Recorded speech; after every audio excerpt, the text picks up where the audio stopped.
Good morning, everyone. Today's session, I'll brief on this term called supply under GST law. So we need to refer to section 7 of Central GST to understand this particular term called supply under GST law. And before we get on to this term supply under GST law, there are basic definitions which we need to have a fair idea to have a better clarity on this term. First definition, business defined under GST law. The term consideration defined under GST law. So we will just travel to the CBSE website to understand what the term business was defined as. If you refer to section 2, clause 17, the term business. The term business includes trade, commerce, manufacture, profession, vocation, adventure, wager, or any other similar activity, whether or not is for pecuniary benefit. So here we need to understand that they should be trade, commerce, manufacture, so and so, so and so, whether or not it is for pecuniary benefit. This term pecuniary benefit is where intent of profit motive exists or does not exist. Clause B, activity or transaction in connection with or incidental ancillary. Something which is fitting into clause A, incidental ancillary to clause A can also be called as a business. Clause C, activity or transactions in nature of A, whether or not there is a volume, frequency, continuity, or regulatory of such transaction. So here, if I do business 1 month, if I do business for 2 months, it's okay, but it's still called as a business. Volume, sir, I made only one transaction. I bought a machinery, I sold a machinery. Only one transaction in a year. So volume, frequency, continuity is irrelevant for business. Supply of acquisition of goods, including capital goods and services in connection with commencement or closure of business. Provision by a club, association, society, or any such body for a subscription or any consideration of the benefits of its members. So in case of club association, you would have seen there is a association of persons where they come together and they have this entity. So even that activity they have considered as a business. Admission for consideration of persons to any premises. Services supplied by a person as the holder of an office which has been accepted by him in the course or furtherance of his trade, profession, or vocation. Appointment of a person as sole agent or representative. That is one example which you can correlate with clause G. Clause H, activities of a race club, including by way of a totalizer, license, bookmaker, activities of licensed bookmaker in such club. Then activity or transactions undertaken by central government, state government, local authority in which they are engaged as public authorities. So any activity which is undertaken by central government, state government, or local authority, even then they are calling that as a business. Then the next key term, clause 31, consideration. In relation to supply, wherever there is a supply, in relation to supply of goods or services, the consideration means payment made or to be made. Made or to be made. To be made in future, made already received. Whether in money or otherwise. Either in money or in otherwise. That is, other than money, in kind. Maybe barter, maybe exchange, some other means. In respect of, in response to, or for inducement of the supply of goods or services or both. In respect of, in response to, inducement. So if at all there is a supply, in respect to that supply or in relation to the supply or for making that particular supply. So there are 3 dimensions which the definition is brought. In respect of, in response to, inducement. These are the 3 ways where a business supply can take place. Then monetary value of act of occurrence in respect of, in response to, or for inducement of supply of goods or services of both way, whether by the recipient or any other person, but shall not include any subsidy given by central government, state government. The catch point here is subsidy given by central government, state government alone is not defined as a consideration. Local authority, yes. Since they didn't say it, that becomes a consideration. provided the deposit given in respect of supply of goods or services or both shall not be considered as a payment made for such supply unless supplier applies such deposit as consideration. So in case if there is any deposit received which is not being considered as a consideration, that means I don't recognize that as income for that particular supply, then the deposit will not be forming part of consideration. Classic example, rental deposit. Whenever there is a tenancy rights, when there is a landlord who receives money by way of a rental deposit, then they are saying that consideration cannot be including a deposit until and unless that is appropriated. What happens if the tenancy is for 11 months? At the end of 11th month, I say, sir, I would continue for another 2 months. I have a deposit with you.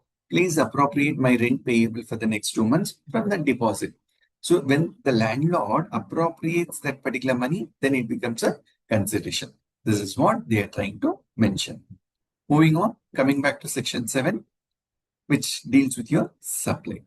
Now, let's take this particular term, clause A, for having a better understanding. I'll just come back to the Word document.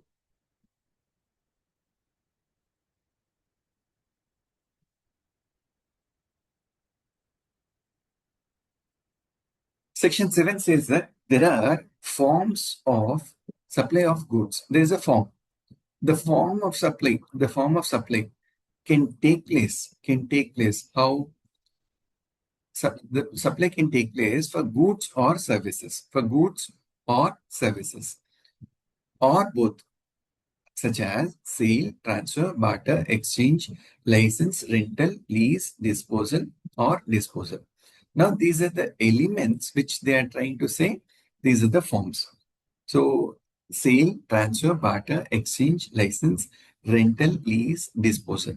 They have given 8 forms. Anything, any activity we do, there should be any activity we do, such activity should be covered in any of the above form. This is a starting point. Made or agreed to be made. Made or agreed to be made. So there is a sale which is going to take place in another 10 days. I get an advance for that. So when there is an agreement that the sale will happen in the next 10 days, any advance received, that is where agreed to be made. Sale made, supply made, that is immediate point in time the transaction takes place. So this activity should have happened now, or it is going to happen in a near future. How?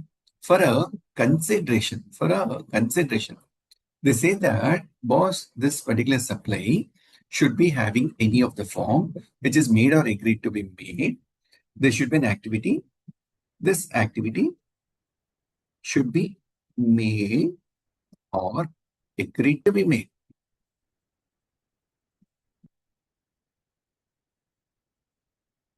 For what?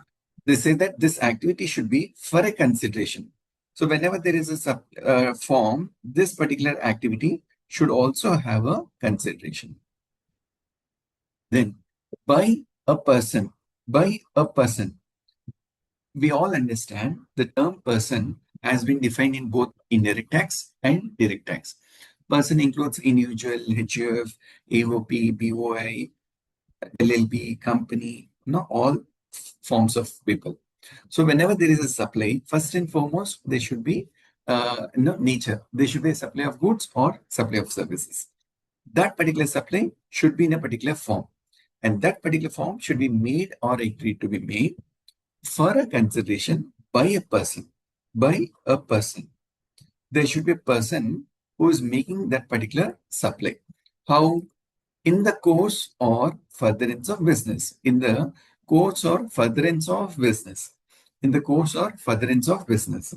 This particular supply should take place in the course or furtherance of business.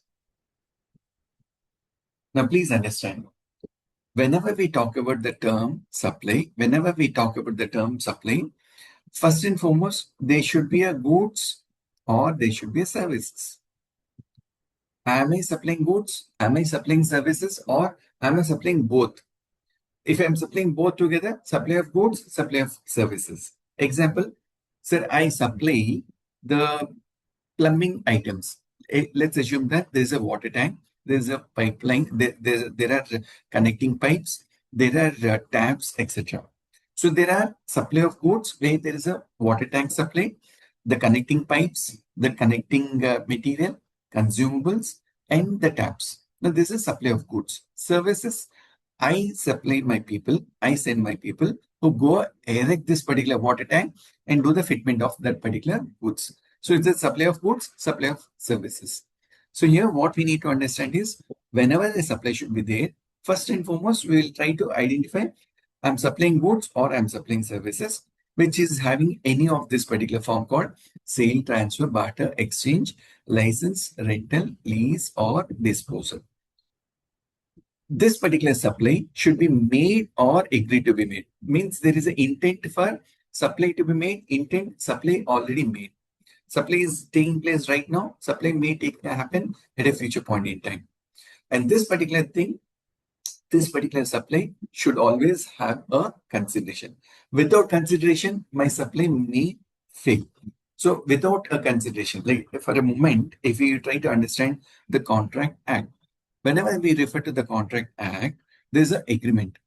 To have an agreement, there is an offer, there is an acceptance. If there is no offer, if offer is there, acceptance is not made, then we cannot say that this agreement took place. Similarly, to have this supply, the whatever activity we have discussed should be having a consideration.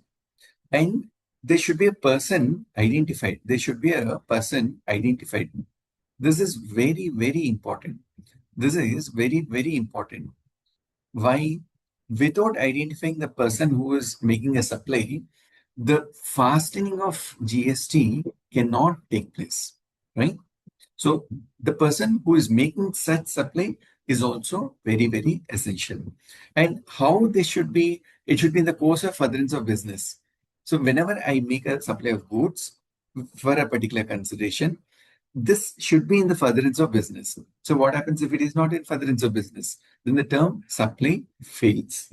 So we can correlate these 5 elements as essential compliance points. Essential compliance points. So here I'll draw your attention to one Supreme Court judgment, Govind Saran, Gangasaran.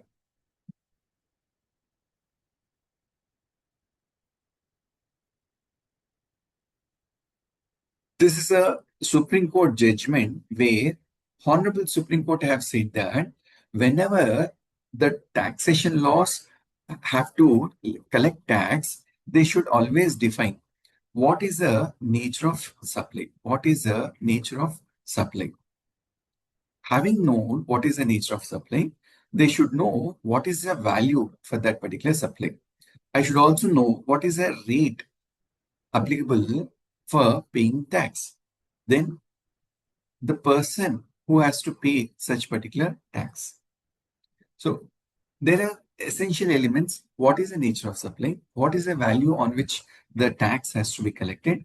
What is the rate at which this particular tax has to be levied?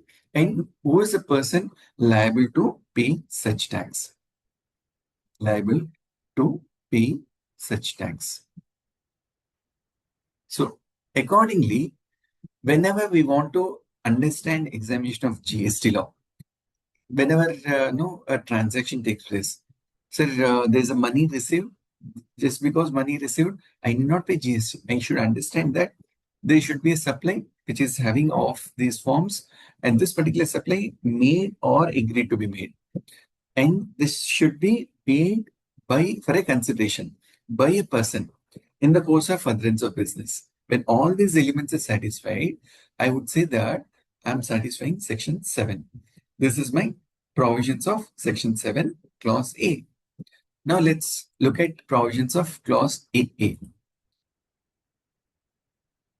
Clause AA. I'll just copy this to here.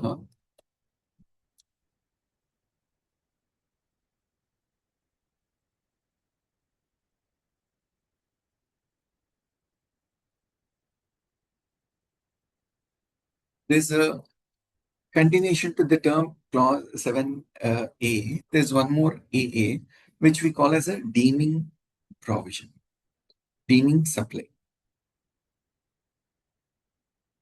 What does it say? The activities or transactions by a person other than individual to its members or constituents or vice versa for cash, defer payment or other valuable consideration. This is what they say constitutes a supply. Let's look at this.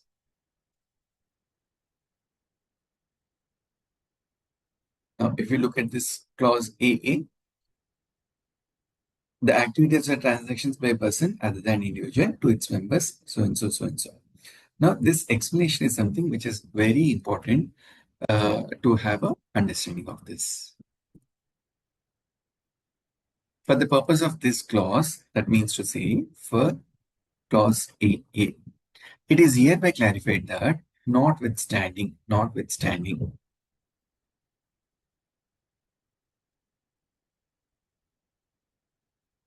me use a pencil. Just give me.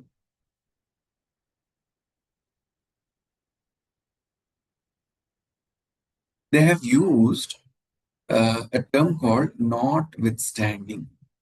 Notwithstanding.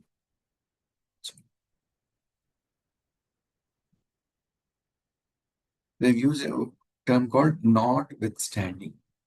Notwithstanding means without considering whatever is said in any other provisions, this particular provision has got peculiar implication of this particular provision. Notwithstanding anything contained in any other law, for time being in force. When they say for time being in force, the law which is in existence at this particular point in time. So, for example, when we were dealing with the central excise service tax, when there was a levy of service tax on services rendered to SEZ, there was a SEZ Act which was there in existence.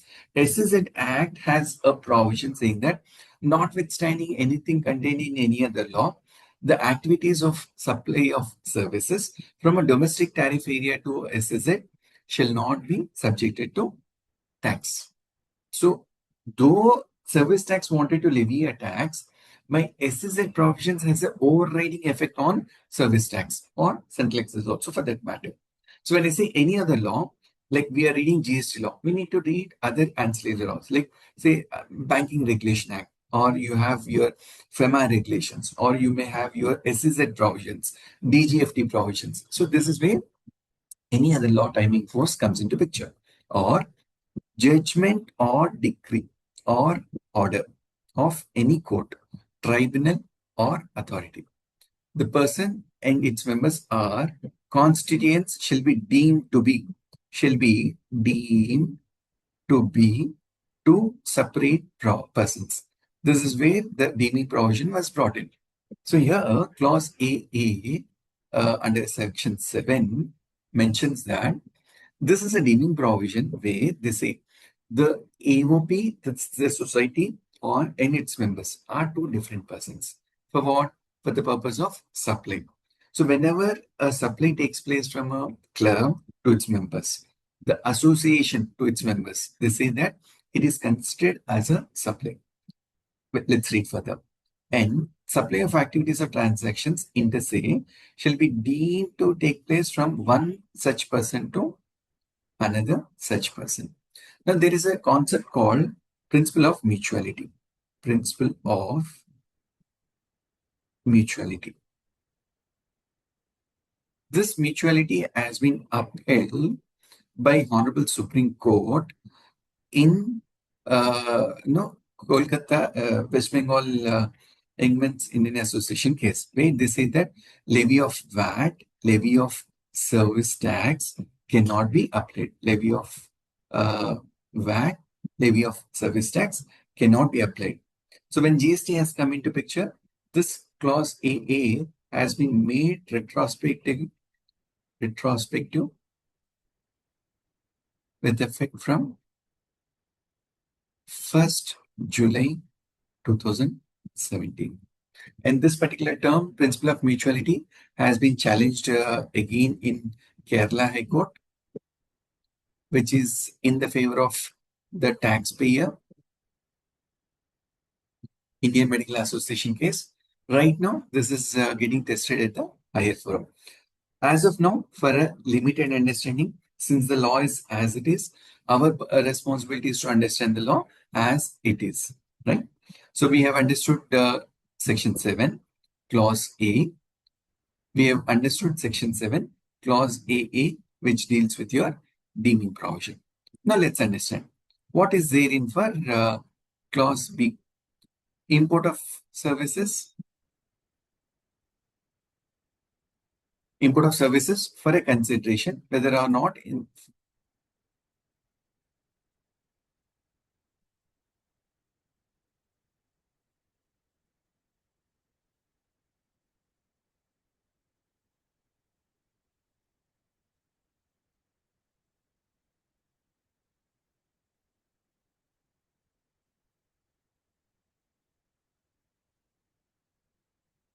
import of services for a consideration, whether or not in the course or furtherance of business.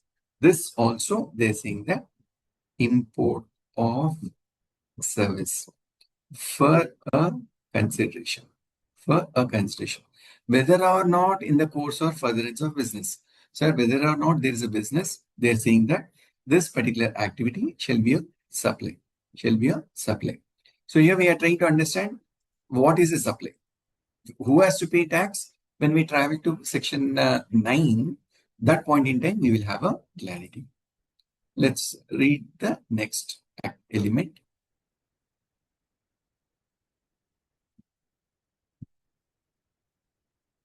Next, they are saying that activities specified in Schedule 1 made or agreed to be made without a consideration. Now, this is a exception to Clause A. So whatever we have studied in Clause A, where there is a form of supply made or agreed to be made by a person for a consideration in the course of furtherance of business. So here, this term consideration is something which is being ignored, So what GST law has done? They have formulated a list which is as per Schedule 1. As per this particular list, they are saying that the activities, whatever specified in Schedule 1, without a consideration, shall be a supply, So, though there is no consideration, whatever activities which are there in this particular list one, this shall be considered as a supplement. Considered as a supplement. This shall be considered as a supplement. Now, let us try to understand this particular schedule number 1. We'll see schedule number 1.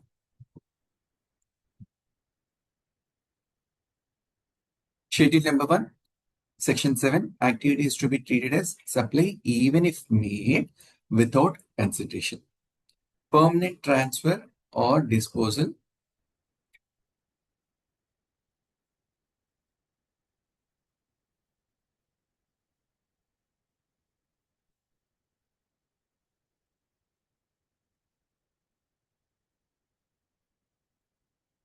Permanent transfer or disposal of business assets where input tax credit has been availed on such assets.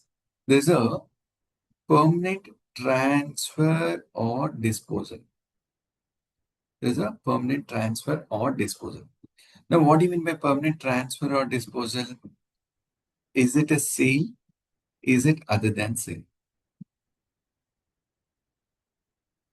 Now, whenever we have a sale, there is an agreement, there is a consideration. So definitely this is not a case where there is a consideration which took place other than sale. What could that be? Given as gift or destroyed as scrap, etc. Because there should not be consideration. So when there is a permanent transfer or disposal, what business asset, business asset. Now, sir, where do I find this business asset? When we have fixed assets, we find the balance sheet, fixed assets. Those items, business assets, where input tax credit has been availed. They say that benefit of ITC. So whenever we buy fixed assets, on those fixed assets, when we have taken input tax credit, and those fixed assets have been transferred or disposed, how permanently, right? Then it is called as a supply, as per schedule number 1. Let's look at the next element as per schedule number 1. Clause 2.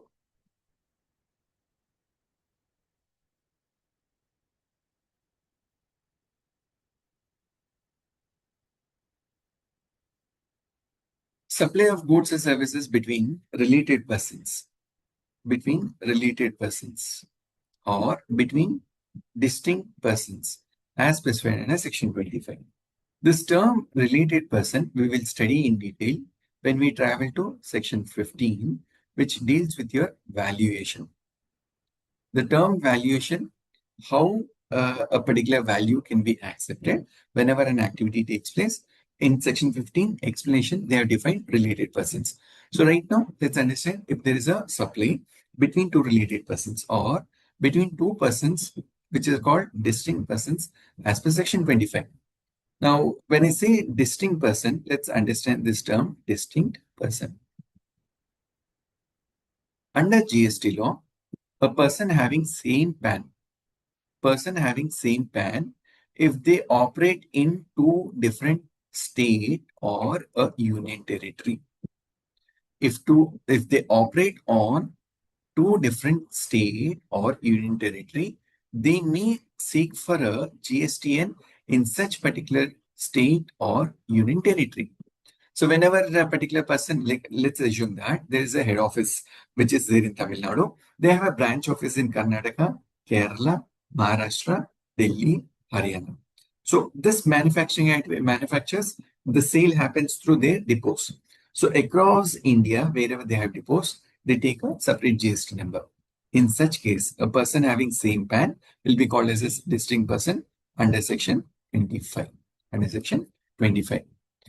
When made in the course or furtherance of business, when made in the course or furtherance. So when there is a movement of goods from one state to another state, please remember they have referred to goods or services. So when there is a supply of goods from one state to another state, services from one state to another state, where there is no consideration. From factory, when it transferred to the godown, which is there in Andhra Pradesh, Tamil Nadu manufactures, Andhra sells. So from Tamil Nadu, I manufactured and did a stock transfer. Do I get any money? Do I get a consideration? Answer is no. My own branch to my own branch, right? My own plant to my own branch. Though there is no consideration under GST law, as per section 2, they say it is a supply. Then there is a provision. What does the provision say? Provided that gift, the term gift, not exceeding 50,000 rupees in value in a financial year by an employer to employee shall not be treated as supply of goods or services or both. There is an employer, there is an employee, and please understand the term employer and employee is actually considered as a related party transaction as per section 15. In case if employer gives a gift which is less than or 50,000. Look at the term. Provided that gifts not exceeding 50,000 rupees, less than or equal to 50,000, then no supply. If this gift is exceeding 50,000, then this is called as a supply. This is called as a supply. Though, now question comes here. Whenever someone gives us a gift, can you call that as a consideration? Say employer has given a car to his employee to appreciate the performance of the employee. Now, can I call that as a gift? Answer is no. Because there is no consideration, Schedule 2 comes into picture. There's a related party, there's a gift, there's no consideration, value is more than 50,000 in a particular financial year, then they say that this is a supply as per schedule number 1. Then clause 3, quite interesting, between principal and agent.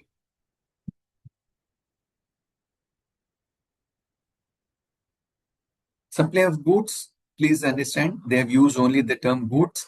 Services is missing. Services is missing. So in case if the goods are transferred from principal to agent or agent to principal, though there is no consideration, but it is in the course of furtherance of business, then it is called as a deemed supply. It is also called as a deemed supply. Now, this actually is contrary to your Sale of Goods Act. Sale of Goods Act. As per Sale of Goods Act, there should be a transfer of ownership. There's a transfer of title. There's a transfer of risk and rewards.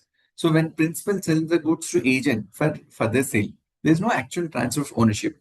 There's no transfer of title. There is no consideration. But still, Schedule 1 comes and says any transaction between principal and agent is to be considered as a supply. The last limb, clause number 4.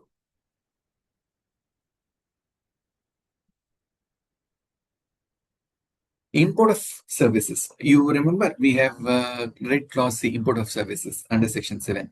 Now, without consideration, the import of services for a consideration, irrespective of business. Now, here, without consideration, import of services by a person. Now, identifying a person. This is your activity number 1. This is your activity number 2. There is a person. From a related person, there is a service provider, there is a service recipient, or from any of his establishments which is outside India in the course or furtherance of business. This is your element number 4. This is your element number 5. In case there is an import of service from outside India, this import generally takes place from outside India. So in case if there is import of service by a person, from a person in the course of furtherance of business, then it is called as a supply under schedule number 1, right? So we will have a better understanding. We will have a better understanding of these aspects when we understand the term valuation, how this particular supply will be connected with your valuation. With this, I stop my presentation for today. Thank you.